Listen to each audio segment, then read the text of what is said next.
Assalamualaikum warahmatullahi wabarakatuh. Selamat pagi semuanya.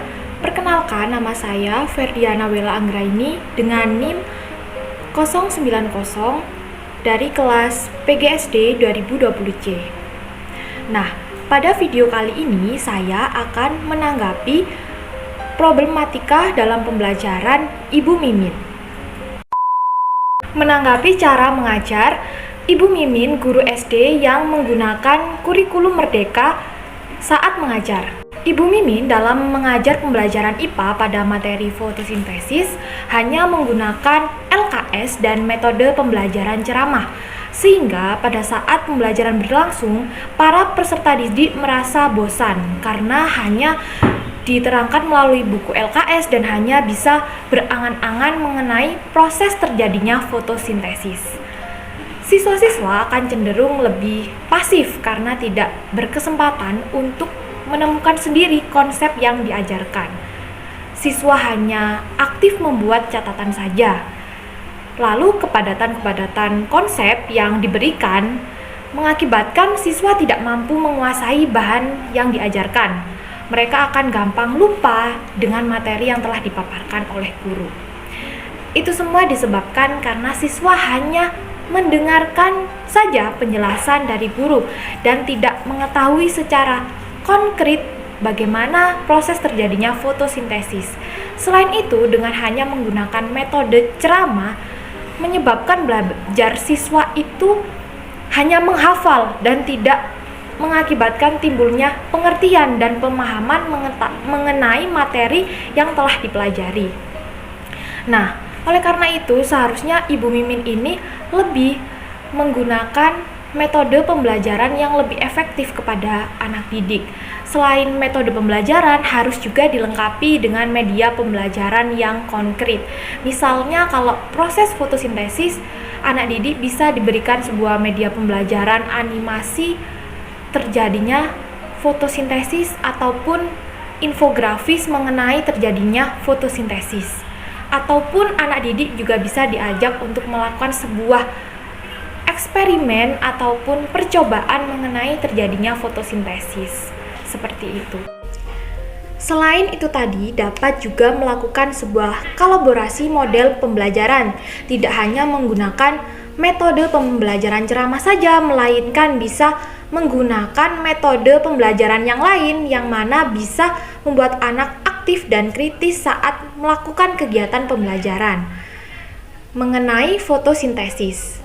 Bu Mimin juga bisa mengkolaborasikannya dengan metode eksperimen yang mana siswa belajar dengan melakukan sebuah percobaan dan pembuktian sendiri mengenai proses terjadinya fotosintesis.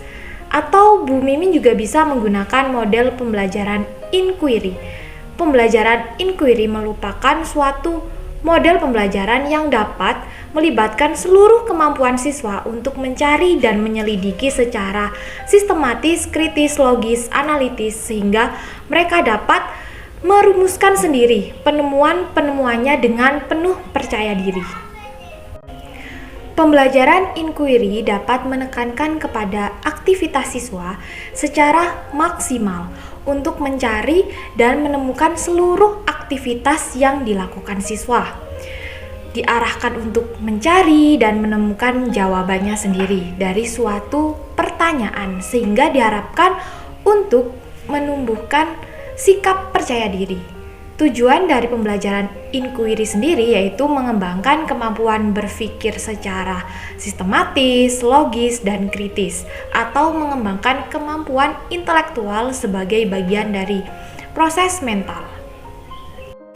Adapun kelebihan dari model pembelajaran inquiry yaitu dapat mengembangkan aspek kognitif, afektif, dan psikomotorik secara seimbang, dapat memberikan ruang kepada siswa untuk belajar sesuai dengan gaya mereka sendiri.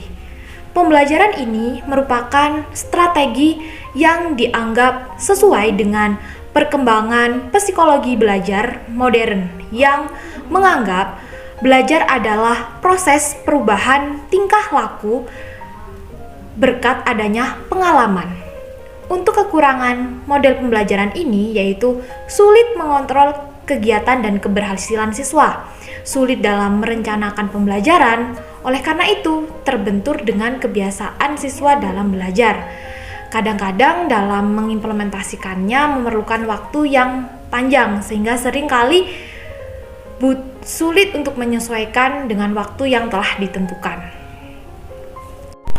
Nah, itu tadi adalah tanggapan dari saya mengenai problematika pada saat kegiatan pembelajaran di dalam kelas yang mana hanya menggunakan metode pembelajaran ceramah saja. Nah, untuk video yang selanjutnya yaitu sebuah video simulasi mengajar dengan menggunakan metode pembelajaran inquiry. Assalamualaikum warahmatullahi wabarakatuh.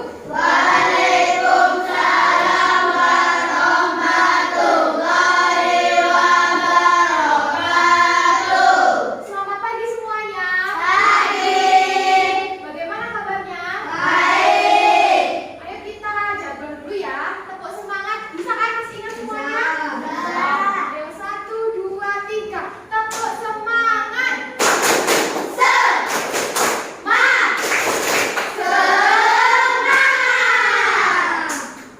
Nah, pada pertemuan kali ini kita akan mempelajari tentang fotosintesis.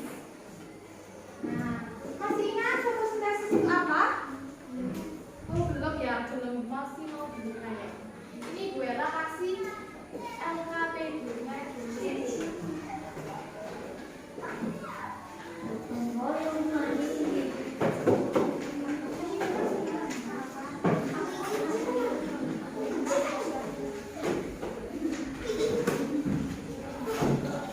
Dilihat dulu yang ini infografisnya dilihat dulu.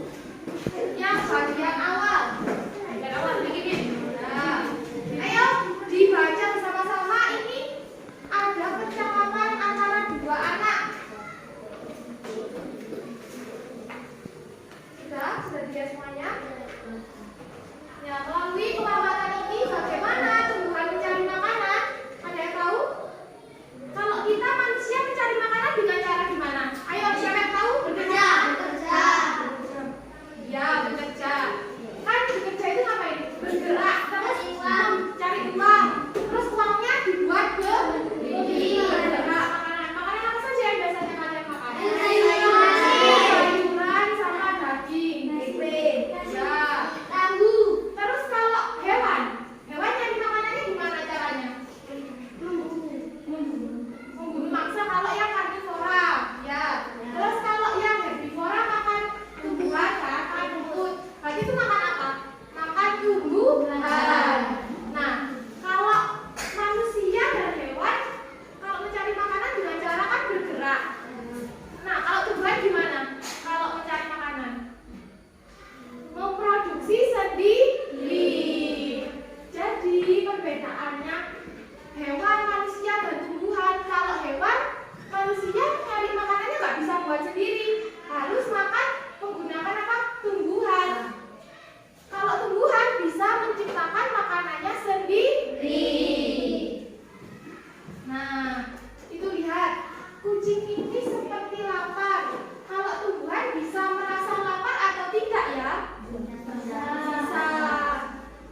Benar juga ya, bagaimana cara tumbuhan mendapatkan makanan? Tumbuhan kan tidak punya mulut. Nah, itu dibaca.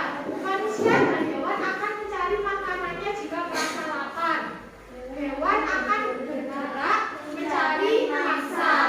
Manusia akan memasak atau pergi membeli kebutuhannya. Lalu bagaimana tumbuhan? Tidak berpindah-pindah tempat seperti kita.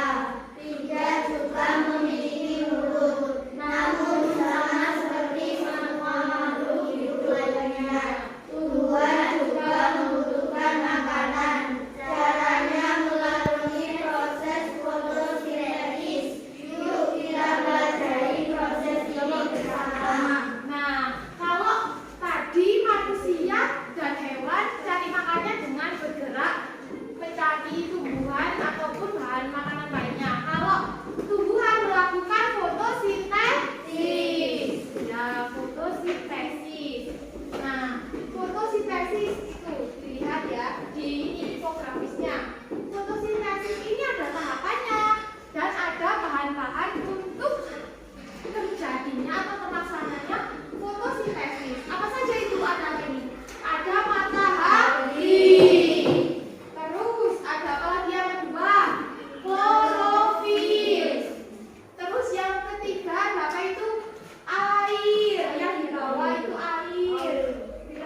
Ayo kita baca bersama-sama pertahapnya. Yang pertama, energi cahaya dari matahari. Ayo bareng-bareng. Energi cahaya dari matahari diserap oleh daun. Nah, di dalam daun ini yang kedua, klorofil ini ada bulan-bulan di sini tuh namanya klorofil. Zat hijau daun. Zat hijau daun dinamakan klorofil. Ayo dibaca. Pada daun terdapat bahan spesial yang bernama klorofil. Bahan ini yang menangkap cahaya matahari untuk memulai proses fotosintesis. Klorofil berwarna hijau dan memberikan warna pada daun. Nah, ya betul sekali. Untuk selanjutnya yaitu air. Air ini juga merupakan salah satu bahan untuk proses terjadinya fotosintesis. Nah, air yang tersimpan di dalam tanah diserap oleh akar dan disalurkan kemana? Dari mana? Angkat tangan. Dari mana? Naila. Ya betul kata Naila, diserap dari batang sampai ke daun. Terus, apalagi karbon dioksida. Siapa tahu kan karbon dioksida? Tidak ada yang tahu karbon dioksida? Tidak tahu ya? Ayo, sekarang kita praktek menghirup. Sekarang menghirup ini oksigen. Ayo, 1, 2, 3, kita menghirup. Tahan, keluarkan. Nah, yang kita hirup ini tadi apa namanya? Udara atau oksigen. Terus yang kita keluarkan tadi itu yang dinamakan karbon dioksida. Nah, karbon dioksida yang kita hasilkan itu tadi itu juga menjadi salah satu bahan terjadinya proses fotosintesis. Nah, selanjutnya yang kelima, apa selanjutnya? Proses fotosintesis. Ayo siapa yang mau menjelaskan ini? Angkat tangan, baca yang jelas ya. Ya, Jessica. Jelaskan semuanya. Setelah semua bahan terkumpul, daun akan melakukan fotosintesis. Proses ini dilakukan di bagian daun yang tidak terlihat oleh mata kita, bernama kloroplas. Nah, betul sekali kata Jessica. Proses fotosintesis terjadi di kloroplas, di daun, tapi di dalamnya yaitu di kloroplasnya terjadinya proses fotosintesis. Nah, proses fotosintesis ini menghasilkan apa? Oksigen dan karbohidrat. Karbohidratnya di bawah ini ada keterangannya, karbohidrat yang di atas cuma oksigen saja memang. Ayo, proses ini menghasilkan gas oksigen yang dilepaskan oleh daun ke udara. Gas ini dipakai oleh makhluk hidup untuk apa? Angkat tangan. Ayo, Filza. Oksigen yang dihasilkan oleh tumbuhan digunakan untuk apa? Bagi manusia. Bernafas, betul sekali. Jadi oksigen untuk bernafas. Dan hasil kedua yaitu apa? Karbohidrat atau makanan.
Action. Nah, udah dijawab semuanya? Sudah. Ini ada yang mau maju ke depan untuk mempresentasikan bahannya ini? Sudah. Abi Kak. Abi. Diva Kak. Kalau Diva Kak. kalau apa sama saya. Nah, ini hasil kerja kelompok 1. Ini untuk kolom yang pertama isinya apa? Apa?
terlihat pada daun. Diamati apa yang terlihat pada daun? Terlihat pada daun ada apa nih di daunnya? Debu.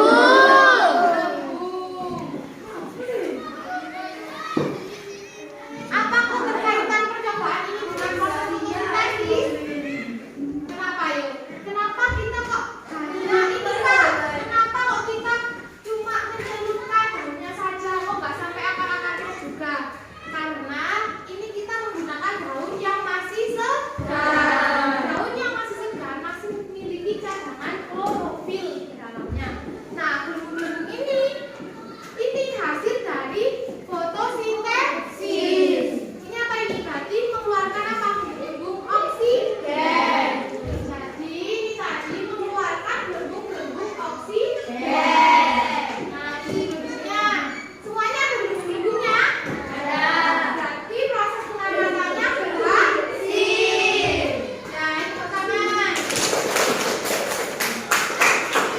Nah, kita ya.